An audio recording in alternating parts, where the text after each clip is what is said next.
They're in a one-goal game with the Winnipeg Jets. First place, President's Trophy winning Winnipeg Jets.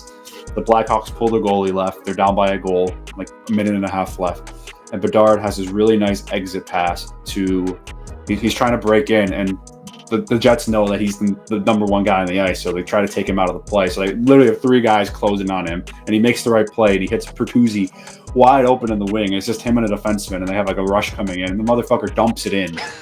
I think Davidson's actually doing a pretty solid job acquiring assets, making smart trades. I don't think he's really signed a bad contract. Nazar might be the first one, but this is kind of like you have to look down 3 years and see how this ages with Nazar.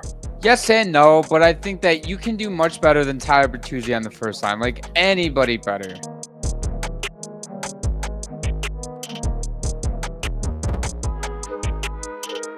Welcome to the Checking From Behind podcast. I'm your host, Zach, as always, joined by my co-host, Preston. And in today's episode, we don't have a ton of talk about because, again, we're so in the dog days. However, though, we're getting through it. I hope you guys are getting through it. And we finally had some news that broke earlier this Thursday afternoon. Frank Nazar signed a $6.59 million contract extension with the Chicago Blackhawks. This feels a little premature to me. I would have waited even like a couple years to give him a deal like this. Maybe sign him to a bridge after his ELC is done. But I'm not a fan of this at all. Yeah, I mean, it's interesting. You have a guy who's played 56 career NHL games, spent the majority of this year in the NHL. He did play some AHL games. 26 points, 53 games. I was trying to think maybe, he's like an analytical darling, right? Maybe that's the case. Pull up his stats on Evolving Hockey, look at his player card. Doesn't really do him any favors here. I will give him the benefit of the doubt that he was a rookie on a really bad team that had really big issues defensively, and they couldn't really score. And he was in the 35th percentile offensively, which I don't think is that bad, honestly, for a rookie on the Chicago Blackhawks. And if you want to look at the positives with his analytics, his goals above replacement and expected goals above replacement in offense, they were above zero. So that's a positive. On that team, that is a positive. Yeah, it is. Outside of Connor Bedard, they don't got anybody at all. Yeah, so I have no issue. The money and the term is fine. It's just I'm with you. I don't see with you, Zach, like on this. I don't see a rush. Mm-hmm. I don't see why the Blackhawks need to do this right now.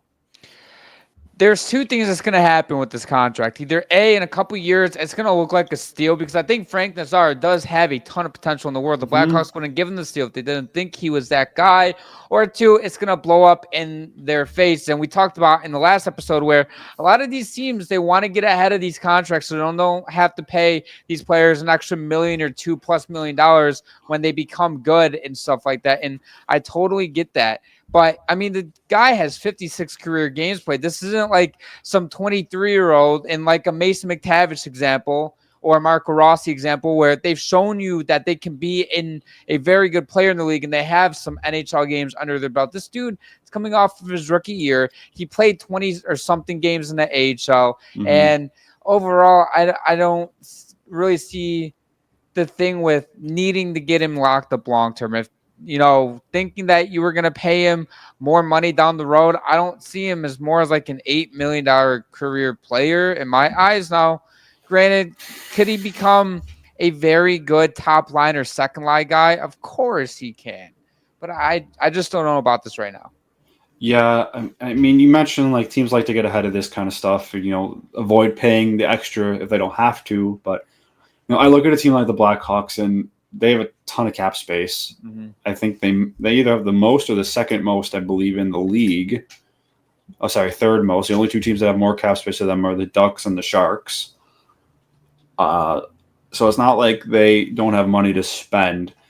Would it really hurt them that much if they had to spend an extra million? Like, let's say Frank plays out the last year of his ELC. He has maybe like 40 to 50 points this year, right? Has a really good first full season in the NHL.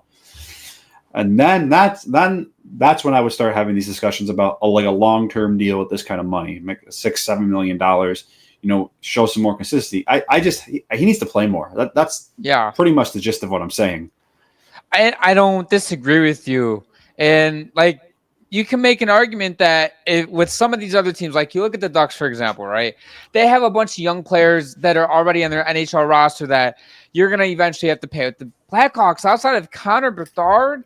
Like, you're not really going to have to pay these guys like a ton of money. And I know they have some guys coming up through the system. I know they have Anton Frundell and they have Levshunov on the blue line. Mm-hmm. But still, though, it's not like you have 4 or 5 different players that you're going to have to pay 7, 8, 9 million plus No, dollars. the only guy that's going to get 8+ is Bedard. That's it. Yeah, correct. And I think that Levshunov and Frondell are both eventually going to break the $8 million mark. But that's like 3 years down the road. That's years down the road. You're not even worried about that right now. So, because like, the big I'm kind of interested to see what they do with Connor Bedard in this contract, because, if he has a kind of another season like this where, he's not the problem there. It's what's around him. But do you give him that 8-year deal, like that max contract that you can get him? I mean, obviously they're going to try to, but what's that money look like? Are you still banking on him? Like, okay, he's going to be like Connor McDavid or Nathan McKinnon in this league and be like an absolute superstar? Or do you just give him a bridge deal?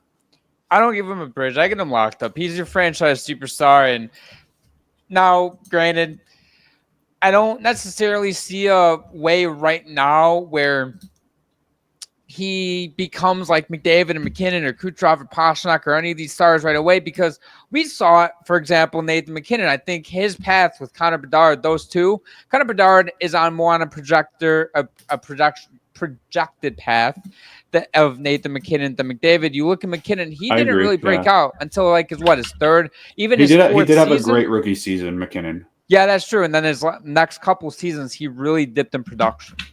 And we look at it with Connor Bedard. Connor Bedard had a great rookie season. I don't think it was as good as Nathan McKinnon's, correct me if I'm wrong, but he still had a good one. People are saying that Connor Bedard had a sophomore slump. No, he didn't. Like, if you watch, I don't think it's all him. Yeah, he makes some mistakes. He's a young player, but just look at what's around him. There's this clip that I will always bring up whenever someone mentions something like that. They're in a one-goal game with the Winnipeg Jets, first place President's Trophy winning Winnipeg Jets. The Blackhawks pull the goalie left. They're down by a goal, like a minute and a half left. And Bedard has this really nice exit pass he's trying to break in, and the Jets know that he's the number one guy on the ice, so they try to take him out of the play. So they literally have 3 guys closing on him, and he makes the right play, and he hits Pertuzzi wide open in the wing. It's just him and a defenseman, and they have like a rush coming in, and the motherfucker dumps it in with an empty net. The Jets immediately clear the puck and score in the empty net. Like, what do you want him to do there? He made the right play. That's not his fault. And then, you know what? His analytics and his plus minus are all going to go down because he's a -1. He's technically was on the ice for that goal against, even though it's an empty net goal. I don't really think those fucking matter should count as much. Yeah. But if you watch that, it's clearly what was he supposed to do? You can't do anything if you're him. No, and that's why he gets frustrated, because I think he feels a lot of pressure on himself to be able to put that kind of production up and put the team on his back. And like, I get you're good enough to do that, but you don't need to do that, dude. You're 20 years old. You need to like round out your defensive game, because that is an issue. You know what? Defensive game is a legitimate problem. It is an issue. He's in the 15th percentile in defense, and the 2nd percentile in defense. Yeah. Jesus Christ. His expected goals above replacements are like 8, whatever. I'm interested to see something real quick though. I'm gonna look at skater tables, because I found out how to find out WAR on here. I'm assuming it's high. Oops, wrong one. Let's see. Bedard, didn't save, I guess. Okay. Bedard's WAR was 0.3, so okay, that's not great. Either way though, sorry, I didn't mean to do that. We've kind of dissed on Steve Yzerman a little bit, but the one guy who I think that we should be kind of, I guess, dissing is Kyle Davidson, who has failed to build around Connor Bedard. And this isn't some like long-term project anymore. Like, okay, I get you want to be patient with this, okay? But you haven't even like almost made an effort on going to try to acquire talent. Like, I still think they're at that point yet, though. I think you have to give Connor Bedard somebody. I understand. Zach, you got to remember, they lucked into getting him. That's also true. And I get when you get a player like that in the draft lottery kind of gifted to you, it kind of puts pressure on the team to kind of get the rebuild and the kickstart. But if you just look at the roster, like, there's still so many holes, and the free agent classes haven't been great the last couple of years just to fill that out. And this is what I think Davidson's actually doing a pretty solid job acquiring assets, making smart trades. I don't think he's really signed a bad contract. Nazar might be the first one, but this is kind of like you have to look down 3 years and see how this ages with Nazar. Yes and no, but I think that you can do much better than Tyler Bertuzzi on the first line. Like anybody better. Anybody. Well, he's just they didn't think he'd be that bad of a fit on the team. They were looking for like a solid winger to play with Connor Bedard on the first line because he doesn't have anybody. And right now you're not going to get a big name free agent unless you overpay because just of the way the team is, you're not going to probably be a playoff team. I think they're still looking for a long-term goalie. I think Spencer Knight could be the answer. Yeah. But we'll see. He's going to be the full-time starter this year, so I think it's clearly his net to lose. But that defense core is still a mess. They still have a ton of young players. I think it has a potential to, in 3, 4, 5 years, be top 10 in the league. Yeah, but this is going to take a few years. And Rome wasn't built in a day. I think the Blackhawks are going to be bad again this year. I still think that defensive core is too young, not good enough, too raw. Just that, and they don't have enough offensive firepower right now. So I think, you're going to see another year where Connor Bedard maybe. I wouldn't say struggle. I think he's going to have 70 points this year plus. I think he'll be. I'm not worried about Connor Bedard from an offensive standpoint. Yeah. It's just, how does he deal with all the losing? Because losing sucks. He clearly doesn't like to lose. But that's the case with when you get drafted into a situation like that. Like they had fully tore it down, and if they would have got Bedard like a year or two into their rebuild. Okay, they would have been right there to go. But they pretty much got him as soon as they started the rebuild when they shipped off Patrick Kane and Jonathan Taves walked. That's when they really started the bulk of it.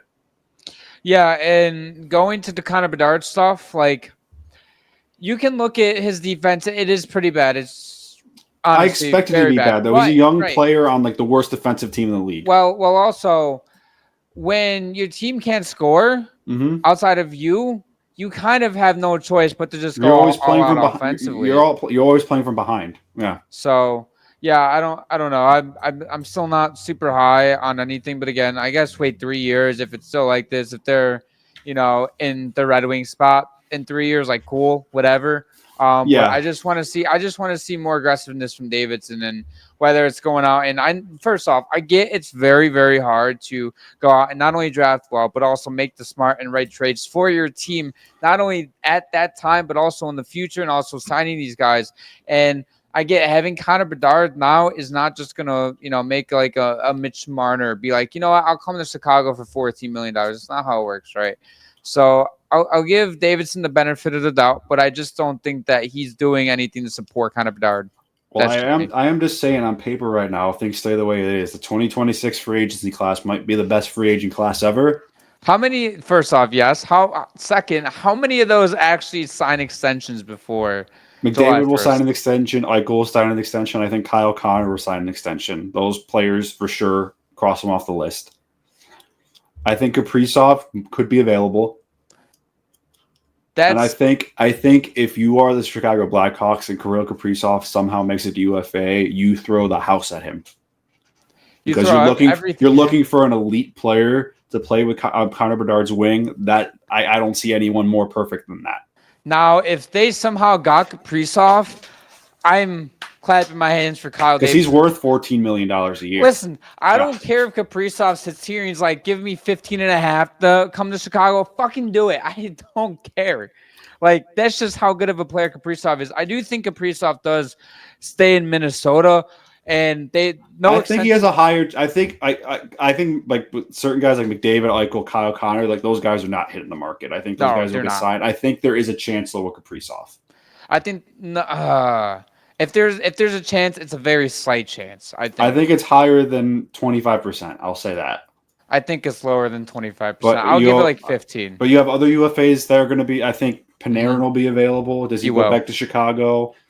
Marty Necas, I think, would be a good fit there too. Literally any winger that's good is going to be a fit for that team. Adrian Kempe is he's going to be a UFA. Alex Tuck. Mm-hmm. But I know Nick that Schmaltz, there's going to be some good players available. I know with with Natchez, I'm assuming he's just going to want to be a playoff team unless the Blackhawks, again, offer him more money. I know Alex talk, he's probably going to sign an extension. I know. All I'm saying is just on paper right now, if this free agency holds up. That's all I'm saying. Yeah, that would be sick. I get where you're coming from. It's like, okay, most of these guys aren't going to make the UFA, but at least I think a few of them will. That's a good point. I think Panarin and Natchez will definitely be available, though. I think Panarin will 1,000% be available. I think Natchez has a higher shot to be available than not available. I think Natchez is going to go to UFA. I think there's a good chance he stays in Colorado. I think he just wants to see what kind of offers are out there. I think he's always wanted to test the market. Yeah. That was his goal since he was in Carolina. That's why he wanted to sign a 2-year deal. It wasn't that he didn't want to. Oh, granted, I don't think he would have stayed in Carolina if he hit the market. No. But I think there's a decent chance he stays in Colorado, though. I think there's a greater than 50% shot that he stays in Colorado because, I mean, you get to play with McKinnon on the first line, Makar, like that's all great and dandy. But I'm excited for that. We do this every single summer, not just us, but everybody in general is like, look how good this free agency class is. And then everybody. You have to take it for what it is. Because, let's say something crazy happens and somehow, McDavid and Eichel are free agents. Now, Eichel, 1,000,000% is not going to be available. There's one guy, bet $1 million on to not be a free agent, to be Jack Eichel. I think they'll get a deal done before training camp starts. Mm-hmm. I think as soon as they're back in person, I think that's going to be Vegas' number one priority, is just getting him signed. I'm with you. You want to know a guy that if he does hit the open market that I could look at a team like Chicago going after? Adrian Kempe. I really think. I think LA will retain him as well, but if he hits the open market, I think there's going to be a lot of teams interested, especially either like the teams like San Jose or Chicago or the top tier contenders that have some cap space to go out. He's gonna have to make a choice. Does he want to go to a place where he can maybe finally get over that hump in the playoffs? I mean, maybe the Kings finally make a deep run this year, or does he just take the money and run? Right. I mean, a team's gonna offer him on the open market probably $7 to $8 million.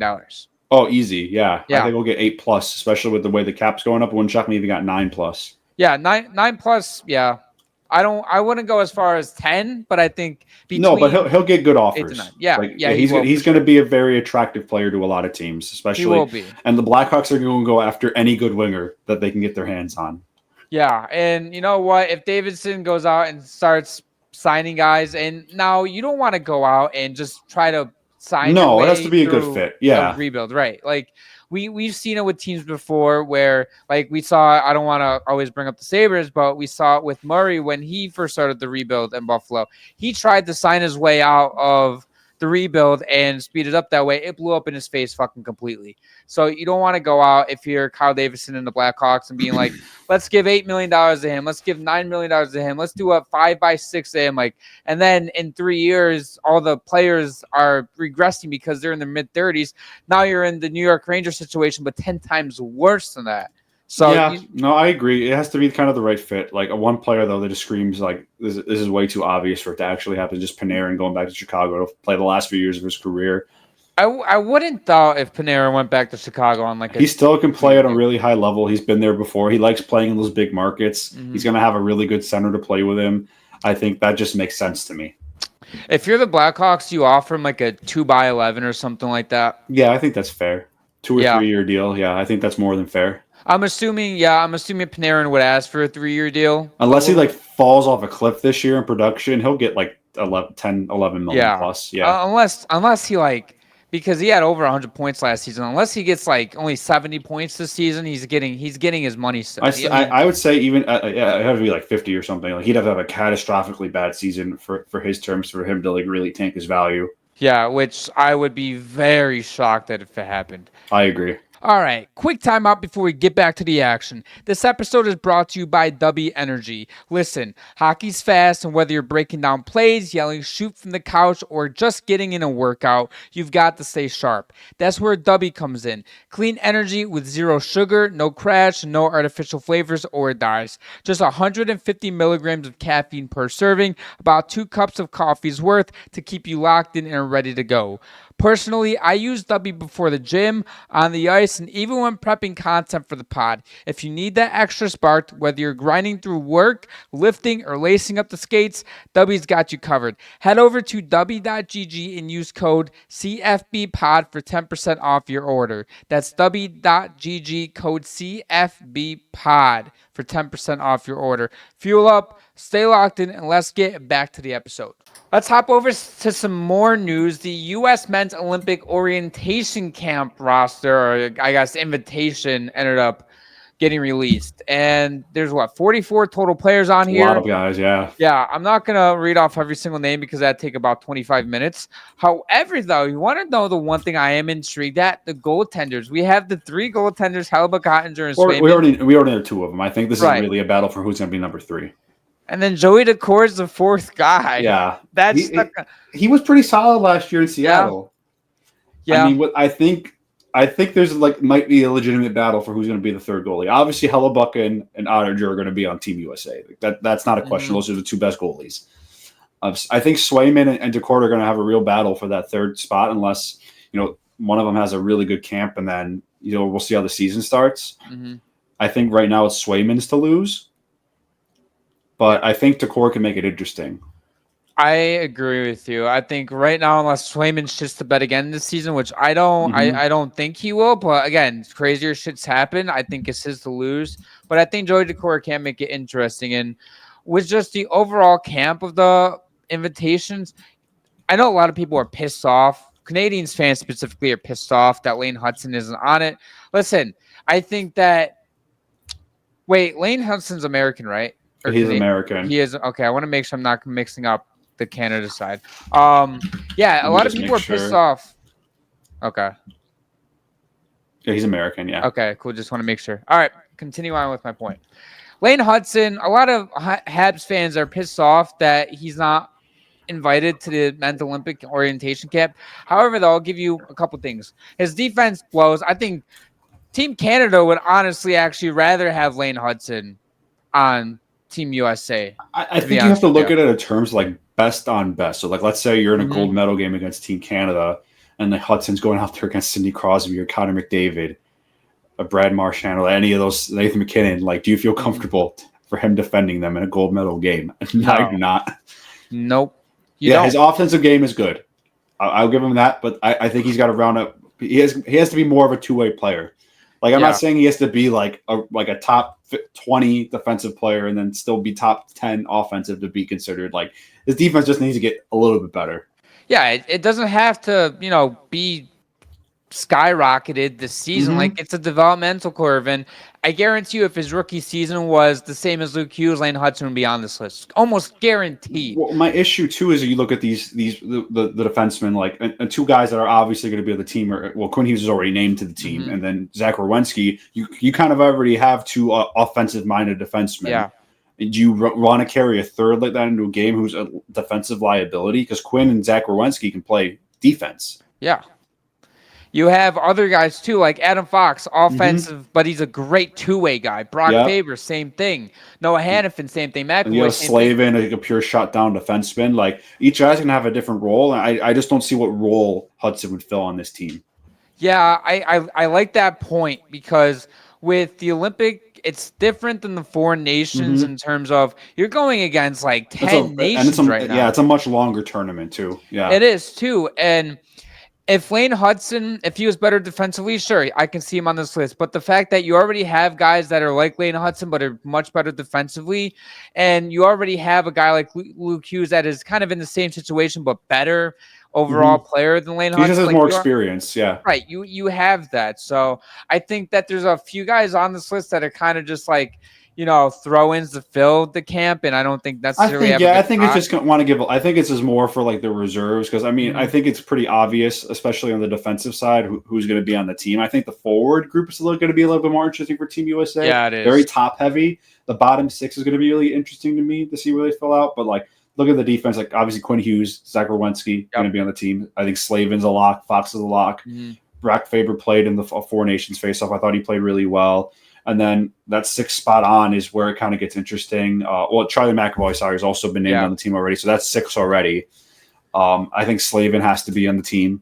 He's just pure shutdown defenseman. You need a guy like that in your team, and then they'll probably have 8 or 9 defensemen total. So, do you want more younger players? Some Sanderson. vets?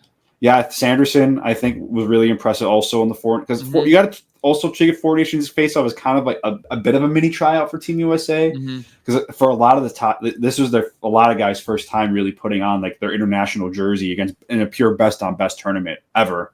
Yeah, outside of a few guys up in the fourth group, like a lot of these guys, this was their first time. They played in the World Championships, but that's not the same as the Olympics. No, it's not even close to the same as the Olympics. Like the Four Nations was kind of like a taste of what it would be.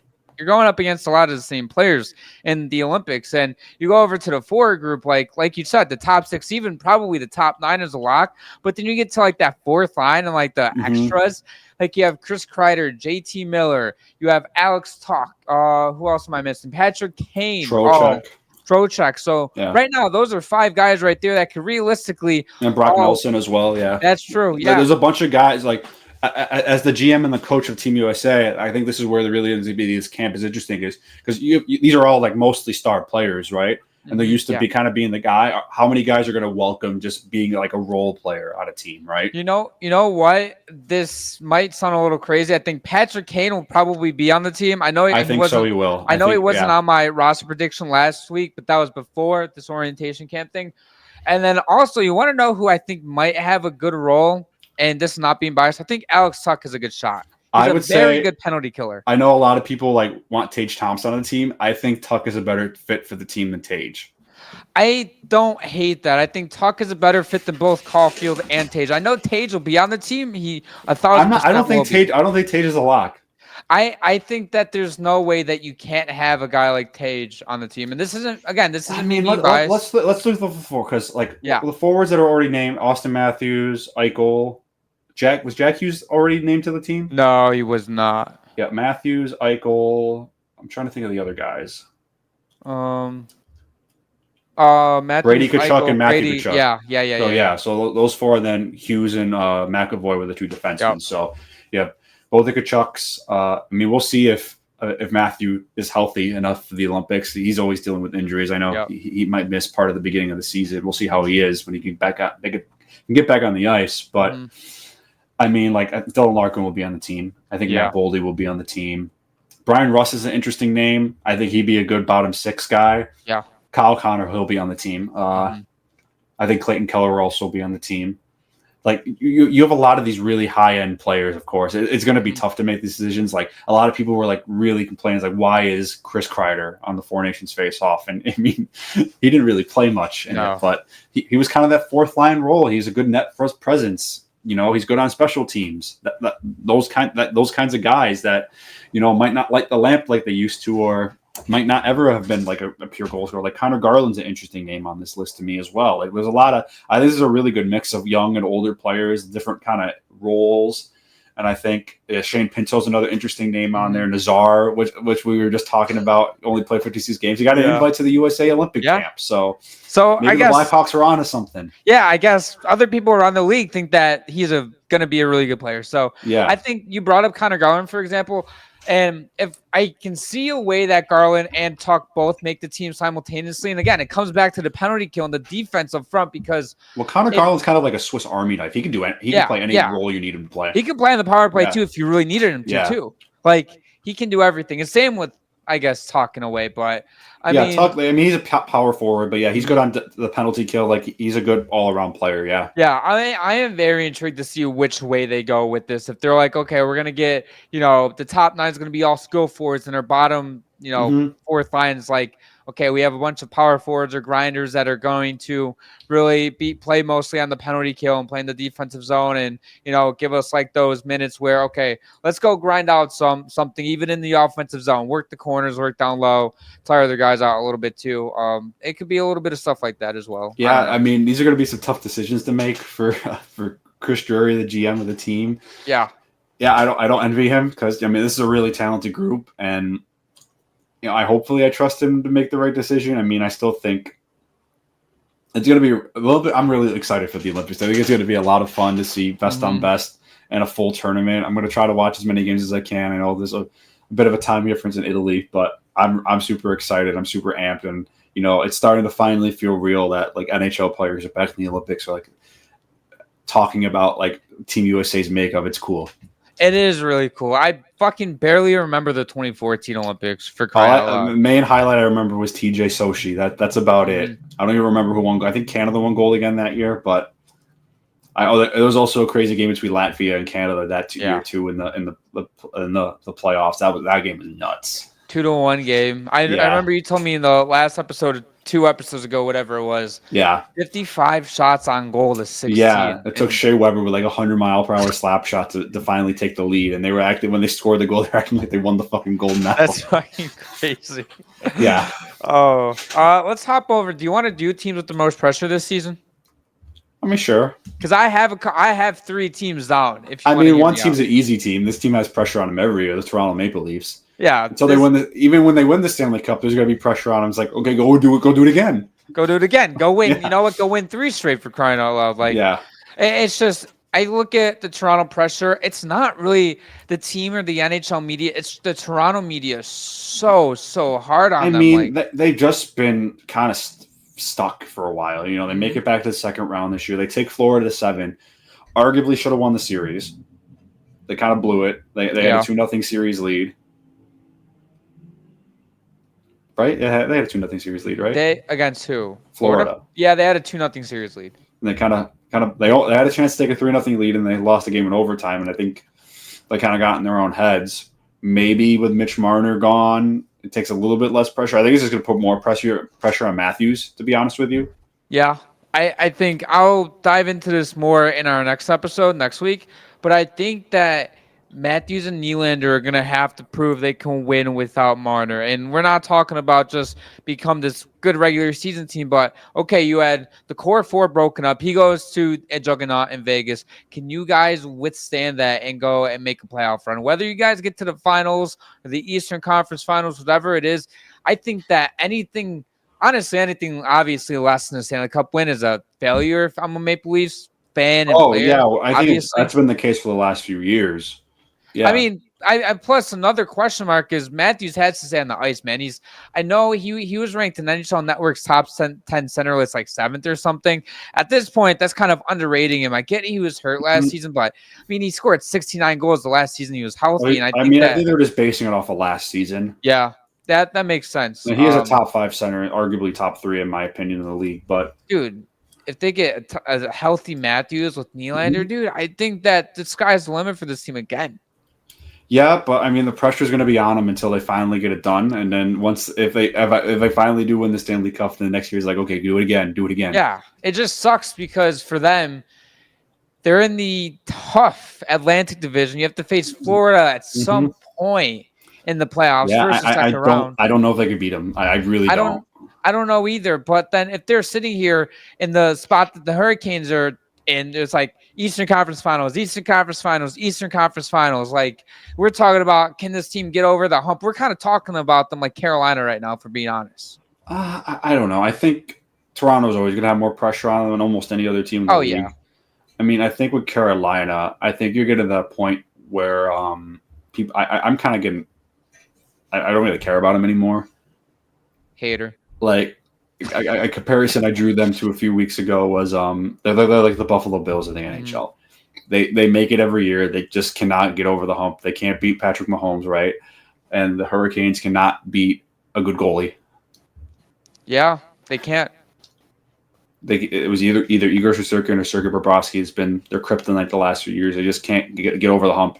I know you said that you don't care about them. I think they have a ton of pressure on them too, genuinely. To get over the hump and get into the finals. And I know, you can look at this and be like, okay, you have to beat Florida.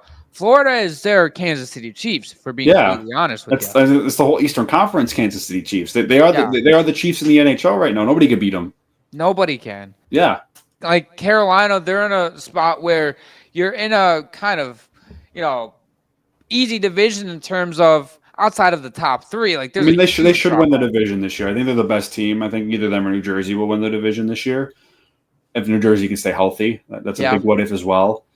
But yeah, with Carolina, until they finally prove to me that they can actually beat a good team, like deep in the playoffs, I'm not going to really pay much attention to them. That's just me being completely honest. I mean, there's nothing wrong with that. You look at a lot of their playoff wins, it's against whether it's a banged up Hurricanes team or whether it's, against, I don't know, a team like Columbus, for example. I know they haven't played in the playoffs, but you guys get the fucking point. They're not like these juggernauts like in the Atlantic Division where Florida has to. They have to beat Tampa Bay, and then they have to beat Toronto, or they have to beat Boston in 7 games or 6 games. They have to come back down 3-1 against Boston. Like, you have Carolina facing, kind of a cakewalk, and then they get into the Eastern Conference Finals. They lose in 5 or 6 games because they're not prepared to face a team like Florida or Tampa or whoever it is. Well, I will say, like, last year for the Hurricanes, like, in the first round, it was kind of they should have beat the Devils. The Devils had, like, half their team left. But yeah. But I will say in the second round, like, I thought they were different because they, like, thoroughly kicked the Capitals' ass. Like, they just outplayed them. Like, the Caps were a good team. They were healthy, and they just outworked them. They won almost every puck battle. Like, they were not giving the Capitals an inch. And I know the Hurricanes were favored in that series, but they, like, kicked their living shit out of them. I thought it was going to be closer than it was. I didn't think they would kick the crap out of them like they did. And honestly, coming out of the series, we're talking about, can Carolina at least push Florida to 7 games? Because they had some rest because, Florida and Toronto went 7 games, and then they just get their ass kicked by Florida again. At least they won a game this time. And, in that game, they literally had to play perfect to win that game. Yep. And that was not an easy win. And they have to play that for 7-game series. You have to win 4 of those. That's hard to do. That's why it's hard to win the Stanley Cup, man. That's what makes what Florida's doing so impressive year after year. And I still think with the way, like, getting Bennett, Ekblad, and Marchand, the Marchand contract is not going to age well. I'll just say that now. No, it won't. But for 2 years, they extended their window for at least 2 more years. Dude, they could honestly probably pull some shit like I don't know, like the Shea Weber stuff or the Carey Price stuff, where it's like, okay, we're throwing you on LTIR when the season stuff. I think a team would trade for the contract, even though it's not going to age great. But we'll see. We're not really talking about that. But another team I wanted to mention that I think has a ton of pressure on them. You didn't put them on your list. I think this one's fairly obvious too. Is the Edmonton Oilers? Yeah. Okay, I like that. Back-to-back trips to the Stanley Cup final. I would say they played worse this year than they did last year. And you have Connor McDavid's contract coming up. I think they'll get it done, but the fact that it hasn't been done tells me McDavid's putting pressure on the organization too. Is like, are we going to get over the hump? I don't know if I believe in this organization to get it done. Like, I'm putting the team on my back. Leon's putting the team on his back. Where's everybody else? Yeah, I can see a team like Edmonton with some of the most pressure in the league outside of, honestly, Toronto, for being completely honest with you. I know I didn't have them on the list, but that's besides the point. You look at a guy like McDavid, where he's a UFA after this season, and contract talks haven't really started between them. And, of course, everything kicks up starting training camp when people are in the building.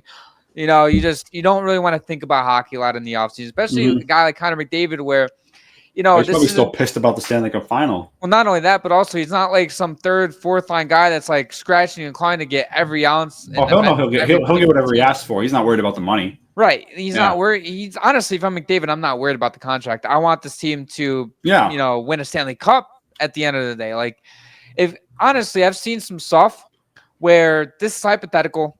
Connor McDavid taking something around Leon Draisaitl like $14 to $15 million, if that means the Edmonton Oilers end up going out and acquiring more talent to help them bring a Stanley Cup in.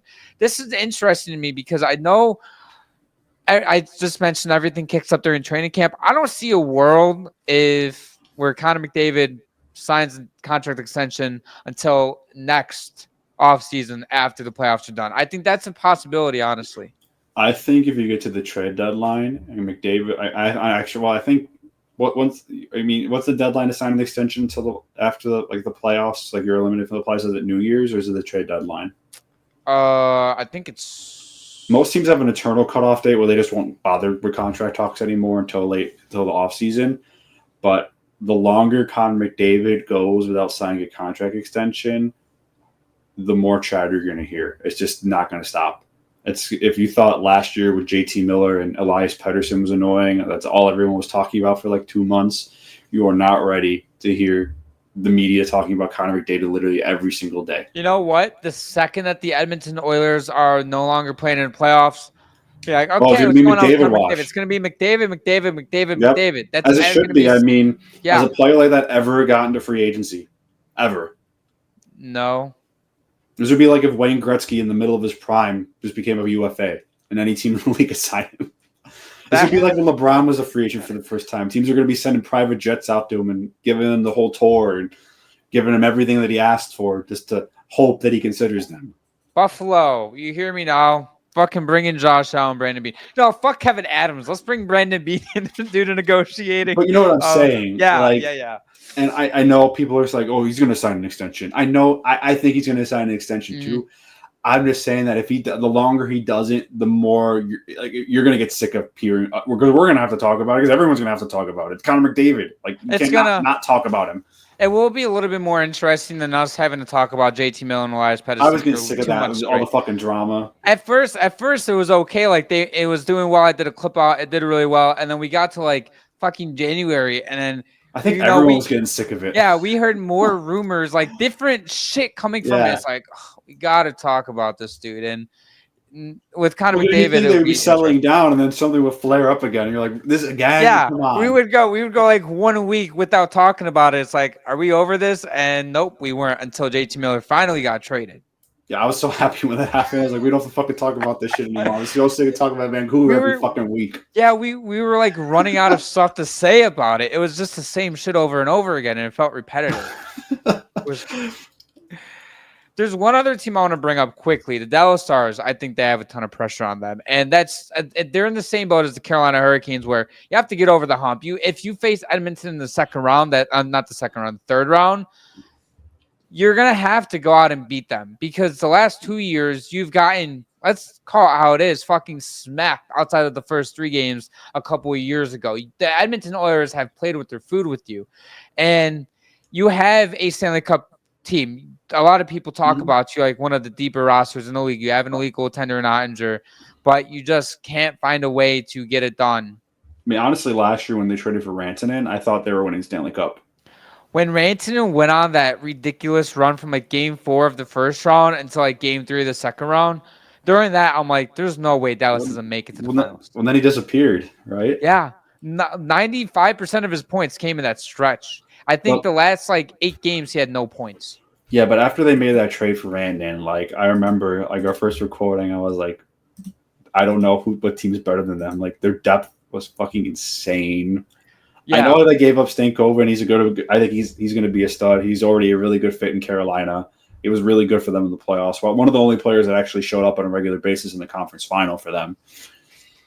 But I mean, this team's still super deep. I don't think they really have any excuses not to go on another deep run. I think Edmonton will give them trouble, and I think the team to beat in the West is Vegas right now. And this sucks because the last couple of years, I've not only been on Dallas' bandwagon, but also I've been actually trying to have fun with my preseason cup picks. I picked New Jersey against Dallas last season. The year before, I think I actually picked Dallas and Carolina or something like that. I think we both had Carolina in the cup final a couple of years ago. Yeah. And they, of course, shit the bed. And this year, it doesn't feel like I'm going to have fun with it because you have 2 obvious clear teams that are the favorites right now in Vegas and Florida. And honestly, when they acquired Rantanen last year, I'm like, my fucking Dallas preseason pick, I've been riding with them. And then you know what was really fun? Because you picked Edmonton in the preseason, having Edmonton and Dallas face each other in the conference finals. Like, we're fucking – we're like – that was personal, man. That was. When Edmonton, like, every time I was watching the games whenever they scored, I was like, yeah, let's fucking go. I remember when it wasn't against the Edmonton – well, I think there was a time in Edmonton where I was getting hyped, whatever. But against Colorado, when the Dallas Stars went up 2-1 when they were down 1-0 in Game 7 – fucking acted like it was my goddamn team. When Johnson scored that goal, I was fucking hype. Yeah, but I mean, it was something to cheer for, right? That is true. I mean, that's what happens when the Sabres miss the playoffs. The Edmonton thing with me, though, was personal because I was made fun of by multiple people. I remember when I picked them to win the first round, he's like, they're not fucking beating the Kings. They have no depth. They beat the Kings. They're not beating Vegas. The Vegas is so much better than them. They beat Vegas. They're not beating Dallas. They beat Dallas. They lost the Stanley Cup final because you picked them to win. That's probably true, honestly. Like in the first round, like when McDavid ended up, I guess, willing his team in game 1, and then they lost. I thought they were done. When they lost, I'm like, Yeah. I'm like, LA's winning this in game 2 when they killed Yeah. Edmonton. I'm like, it's Yeah, fucking over. After games 1 and 2, I was like, they might get swept. Like, fuck. And then game 3 happened, and Hiller makes that horrible fucking challenge. Yeah. It turned the series on its head, if we're being honest with you. And then I still will say the Kings lost that series because of their coach. I think so too. I mean, really think so. After game 3, Edmonton started to play a lot better, but like just bad coaching decisions. That's true. I will never forget when Zach Staden came on the pod for the first round predictions. Me and him are fucking clowning you for picking. Oh, I know. Edmonton over. I didn't see them killing Vegas like how they did either. Neither did I. I thought that was going to be a really close series. I was shocked when that went 5. It should have been 4. Yeah, Draisaitl scored on himself. Yeah, it should have been a 4-game series. It should have. And then, yeah, Edmonton kind of killed everybody, for being honest with you, after those 2 games or something. They went on a stretch where they were like 10-1. Oh, yeah. Like that. Even game 1 in the Stanley Cup final when they won, I was like, I think they're winning it all. And then Florida's just too good, man. They're so deep. They make such good adjustments. Bobrovsky's so solid in the net. They just don't make mistakes. They don't, and it's so hard. Like even because, a team like when Edmonton beat LA, did they beat? I thought they outplayed them later in the series, but they got back into that because LA kept making mistakes. Vegas kept making mistakes. Dallas kept making mistakes. Florida doesn't make mistakes. The only game where I thought they were actually bad is when they blew that huge lead in game 4. That was the only game where I was like, "Oh, Florida, fuck that game up." Yeah, I don't disagree with you at all. Last but not least, in today's episode, I'm gonna have you do a little quick fire of over/under player season total point totals, if you're cool with that. Sure. Okay, so we have Cale Makar over/under 87.5 points. Over, I think I'll have 90. I don't hate that. Clayton Keller over/under 84.5. Under. Jack Hughes over/under 84.5. Over. Rasmus Dahlin over/under 69.5. That's a tough one. That is. I think he gets in the 70s this year. I'll take the over. Yeah. Matt Boldy over/under 72.5. I'm gonna say under. I think he's at 70. I look at Boldy, that the last 2 are very hard, but I think Boldy can get into the 75-point range. But I agree. But he's somewhere in the 70s. So that 72 is. Did you make those numbers up, or did you give him like? No, these are straight from DraftKings. Yeah, those are pretty good. Yeah, I could tell that's from a sports book. Those are pretty good numbers. They're pretty good. I would stay away from the. Honestly, I would stay away from all of those, if we're being honest with you. I wouldn't make it. The only one I would feel a little okay with is Dahlin, but any of the other ones, I was like. That's like spot on where I think they will hit. I know Cale Makar is the best offensive defenseman in the league by far, but like 87.5, like it's not every day that a defenseman gets 88 points. Yeah, if I had to bet money, I'd probably take the under. Yeah, if I had to bet money on any of these, if I was placing a bet right now, I would go Makar under, Clayton Keller under, Jack Hughes over, Rasmus Dahlin over, and Matt Boldy under. That's what I would do. Boldy, that 72, man, that's a really good number. Dude, that is tough. Yeah, because I think he's going to be somewhere in the 70s. Like, he had 70 points this season. Yeah. Or 69, whatever it was. I think it was straight on 70. I think he could be an 80-plus point player, too. I think he'll keep getting better. But, like, yeah, that's a tough number, man. Fuck. Like, don't fucking gamble, man. They know this shit. It's so rigged, man. It's so rigged. Like, hear me out. If Kaprizov is fully healthy this season, he plays 70-plus games, Matt Boldy is going to hit the over. But the only issue is having the health of him and Eriksson Ek. That's just me, though. That's going to end it for today's episode. If you guys enjoy all of our content, all of our socials are down below, as well as the subscribe button. New episodes are every single Sunday at 7 p.m. Eastern, and we'll see you guys in our next episode.